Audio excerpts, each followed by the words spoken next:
Greetings, and welcome to Halfling 13 Gaming.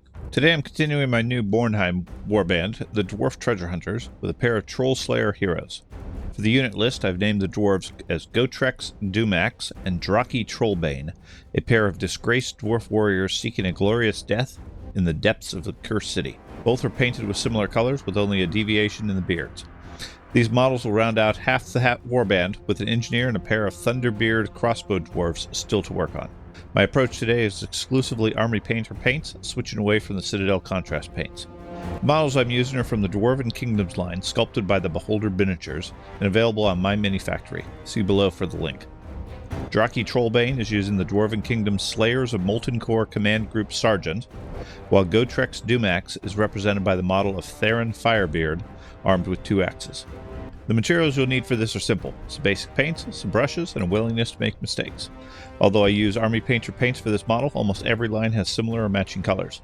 I did opt for an airbrush for the zenithal highlighting, but you can achieve similar results with spray cans, and as before, it only has minimal benefits either way. For this painting effort, the paints used are as follows: Nomad Flesh for the skin tones, Zombie Flesh for the loincloths, Leather Brown for the belts and pouches, some Matte White for the eyes, some Rough Iron for the flat metal surfaces such as the axes, some True Copper for the miscellaneous decorations and bands in the beard, some Matte Black for pre-coating the plate mail metal, weapons edges, and eventually for the edge of the basing, a Pigma Micron 3 marker pen for the small dots of the pupils, Dragon Red for the mohawks, along with a little bit of dry brushing later on of Magma Orange, Charred Bone for the beard of Draki, Cypress Brown for the beard of Gotrek, some plate mail metal for the various plate mail pieces and for the edges of the axes, some uniform gray for the stonework on the bases,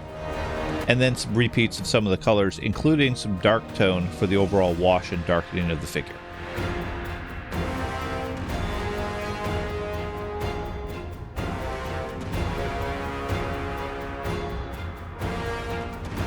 We start off after the model has been assembled and primed with Citadel Wraithbone spray. Color at this stage really doesn't matter, since I'm not using contrast paints and will be applying a zenithal highlight. Since the model is resin, I use superglue on the axe hand for Gotrek for a secure bond. The first real stage is the start of the zenithal highlight, using matte black followed by white ink. The intent of this is to provide highlights from above, so start by spraying the entire model with a flat black. Then spray the model from above in white, angling along the side to about 45 degrees. This should give variation of white from the top, grays on the side, and blacks in the shadows, which in theory should help with the colors later on. The white in this case is Liquitex white ink, which works far better in an airbrush than standard paints. After my recent efforts, it's now my default for zenithal priming. As before though, zenithal is mostly a wasted step here. With the coverage of the paints, very little shadow shows through. Feel free to skip the step entirely to save time. Likely there'll be minimal differences. In that case, I would just do a light primer, using either Wraithbone or just a basic white. With the priming done, we start the actual painting of the model. I start with Nomad Flesh for the skin tone, sketching the face and arms of the dwarves, and trying to avoid too much onto the beard. Given the near nudity of the Trollslayers, this ended up being quite a bit of color for the model already.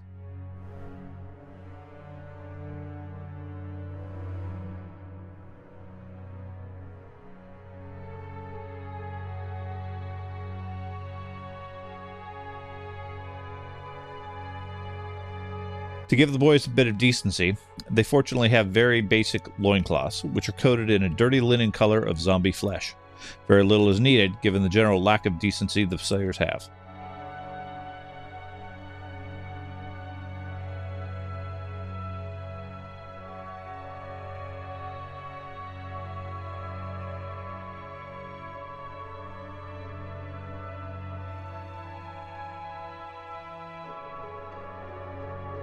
The next step, working outwards on the model, is to pick out the leather bits and bobs, mainly the belts, pouches, and the few straps on the outfit.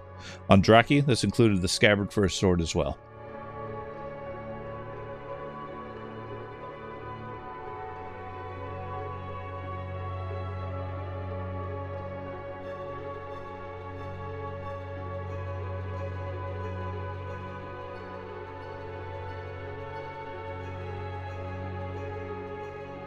With the leather done, it's time to try the eyes again.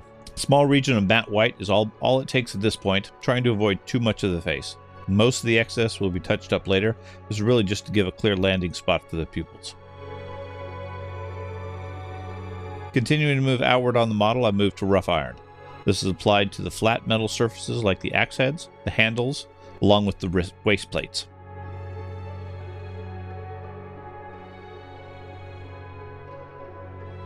This color in particular helps to unify the warband, since all the models will have similar basic colors.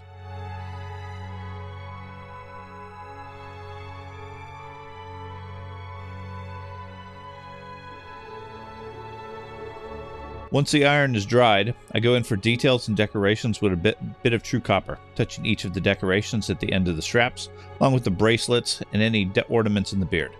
This helps to highlight those details against the darkness of the iron.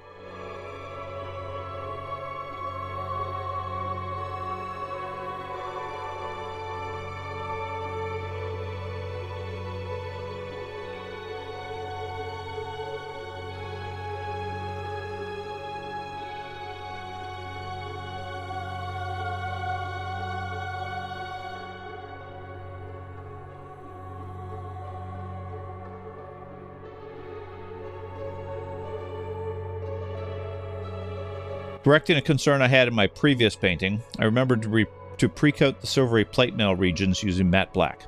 Similar to a mirror, I find that the silver metals tend to work much better on a black background instead of white. Not only does this help the shine, but the black also blends well in the case the lines are not entirely clean.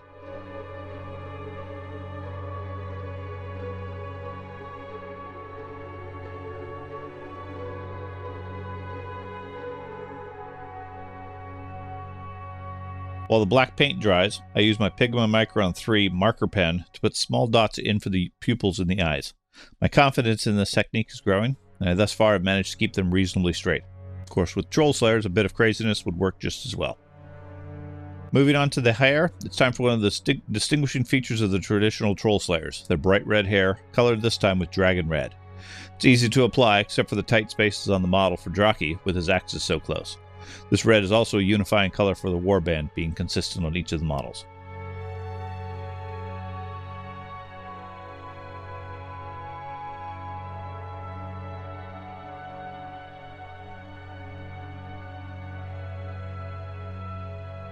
Thus far, both models have used the same colors, so it's time for a small variation with the beards. For Gotrek, I opted for a dark brown with cypress brown.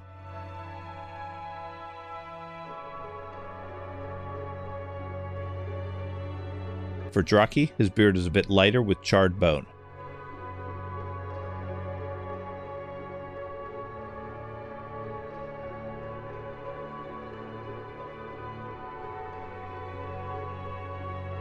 As they start to take on their personality, I return to the plate mail armor, covering the few plates with plate mail metal, as well as the business ends of the axes. Trollslayers don't tend to wear much armor, so there's not a lot of plate mail to add in.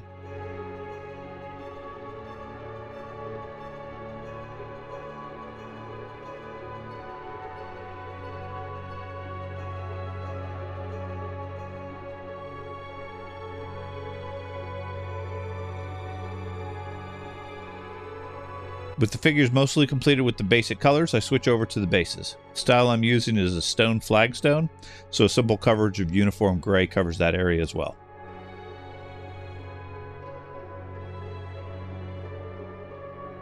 Finally, I return to the nomad flesh and apply a few skin tone touch-ups, a section of the hand that was missed, and I clean up the eye shape with a little bit of extra flesh tone there to shape the eyes properly.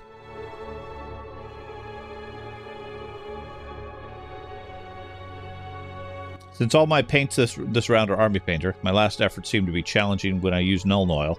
I'm instead using Dark Tone from Army Painter for the wash. This is very similar to the Citadel color, but for whatever reason works better with Army Painter.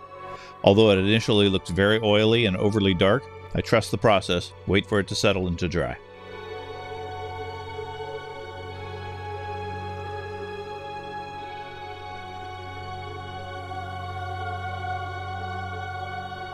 Since washes always take a while to dry, I got distracted for a bit, returned an hour or two later. At that point, the shade had done its job, accenting the shadows and adding some blending to the various colors. Now it was time for trying some new techniques, with attempting some edge highlighting. I opted for this since dry brushing would be impractical. The area is just too small, and because I hadn't really used the technique that well before. Nomad Flesh was the first to start, with a bit of highlighting on the face of both dwarves. This brightened up the foreheads and noses, and just a touch on the muscles on the arms and a leg or two. As a side note, I've now leveled up my skill, as you notice, since I've adapted to use my hand as a paint tester, something I've seen the more serious painters do with some regularity.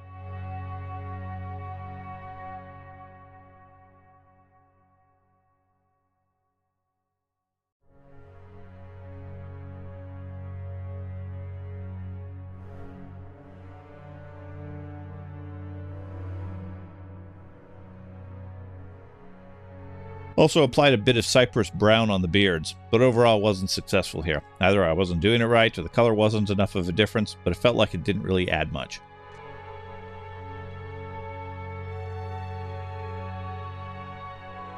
Satisfied, I added the mandatory matte black to the bases before setting both models aside to fully dry.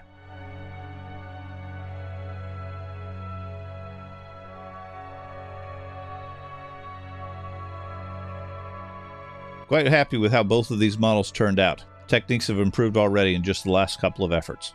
Between the model design, the consistent bases, and the common colors, the dwarves blend into the warband well, though the Trollslayers will no doubt draw most of the attention.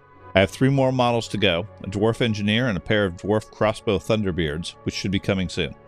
Then the warband will be ready to start gathering gold in Mordheim. Thank you for watching this to the end. If you enjoyed the content, leave a like or subscribe to the channel for more content. We post battle reports where these models will likely make an appearance in an upcoming Mordheim battle. If you have any hints, tricks, or techniques to try, leave a comment. I'm willing to experiment a bit, especially on some of the non-Legion models. I would also be curious to see your efforts in painting for either this unit or others.